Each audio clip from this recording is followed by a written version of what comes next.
Here's a Supermini with a really dedicated following. An astonishing number of Honda Jazz owners buy another, and the second generation version we're looking at here has kept them loyal.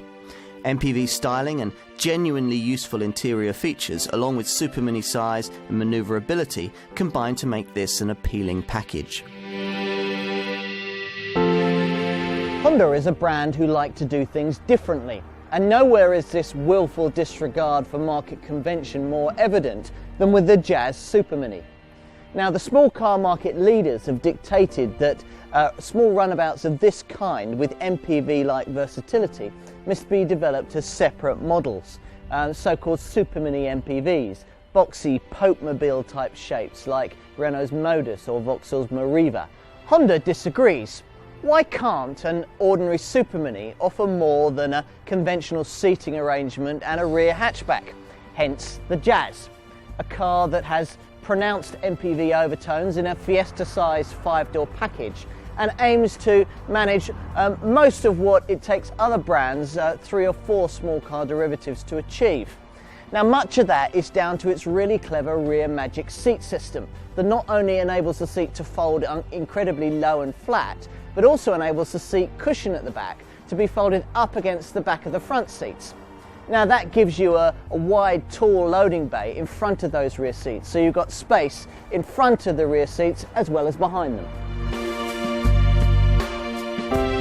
Sportiness wasn't too far up Honda's development agenda with this Jazz, hence the lack of any really powerful engines in the lineup. Mind you, that's not to say it isn't good to drive. Like the Mark II model, you've got a slick manual gearbox and you get swift changes of direction when you chuck the car about a bit. Both mainstream petrol engine options feature Honda's intelligent iVTEC variable valve timing system. There's a choice of a 69 brake horsepower 1.2 litre unit, and those seeking a lustier, more power-packed time at the wheel can graduate up to the 1.4 litre petrol model with, wait for it, 99 brake horsepower. Still, power isn't everything. Honda makes great engines, and these little petrol units give cause for optimism that the Mark may have pulled it off yet again. The iVTEC system produces smooth revving engines with lively performance and good efficiency. Go for the 1.4, which is actually 1339 cc in size, so we should really call it a 1.3, and you get the option of Honda's iShift gearbox, which is an automated manual transmission setup that you can either use as a full automatic or as a clutchless manual with its 6 gears. This is affordable motoring with a versatile edge. Now, the packaging brilliance of the first generation version was made possible because the designers took the fuel tank from its traditional position under the rear seats and placed it under the front seats.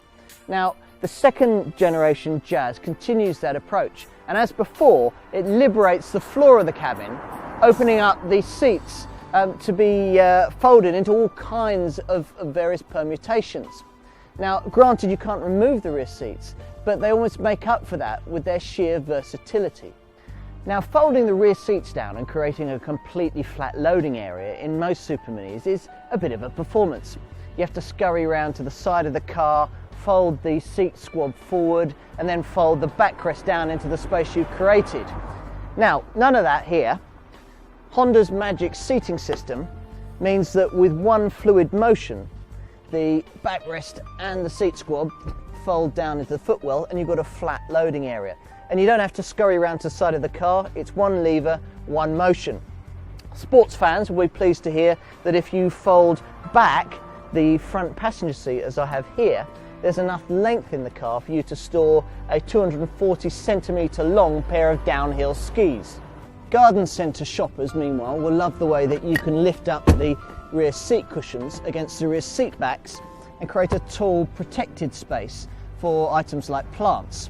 You can load up the surprisingly spacious double trunk boot, which can divide its 399 litre capacity into 4 different configurations for 4 different types of loads.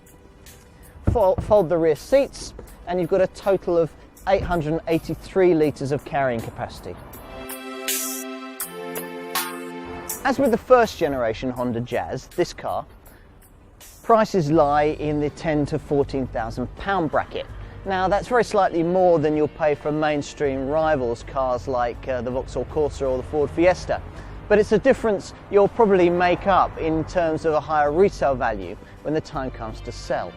Instead of the sprawling lineup of different engines and trim levels that other manufacturers offer, Honda likes to keep things simple with its models. Hence with the Jazz you get one body style, two mainstream engine options and a select group of trim alternatives. Standard equipment levels are pretty generous, including a CD stereo with MP3 compatibility and speed-dependent volume control. Safety was always a major selling point of the old Jazz, and this generation car continues that model's reputation. Now, a lot of emphasis was placed by Honda in development on this ACE crash structure, which aims to avoid crash situations where larger cars ride over smaller ones. A polygonal front frame distributes impact back through the car so that the passenger cell isn't damaged too badly in the event of an impact in an accident. Standard safety features include dual front and side airbags, and on most models there are full-length curtain airbags along the length of the passenger cell. There are 5 3-point seat belts in the car and reminders for the seat belts both front and rear. Honda's VSA stability control is an option across the range. By leaving the sporty end of the supermini sector for others to fight over, Honda has been left free to concentrate on economy with this Jazz, and its little petrol engines do a grand job. The 1.2 litre unit, for example, manages 55.4 miles to the gallon on the combined cycle and puts out just 120 grams per kilometre of CO2, making it a very cost-effective car to run. Go for the 1.4 and there's still a 54.3 miles to the gallon showing on the combined cycle, together with CO2 emissions of 123 grams per kilometre. So it's one of the cleanest units of its kind in size. To help you maximise fuel economy even more, there's an SLI shift light indicator on the dash showing you the optimum time to change up for best fuel economy. If you opt for the iShift automated manual gearbox on the 1.4, then emissions actually fall down to 120 grams per kilometre. Lots of superminis try and be all things to all people, but you have to admire the focus and restraint that Honda has shown with this Jazz. The MPV looks of the Jazz give a lot away about the car's intent. It features a spacious interior and numerous clever features designed to make owners' lives easier. Throw in the economical range of petrol engines and here's a car that's perfectly suited to the needs of its target market.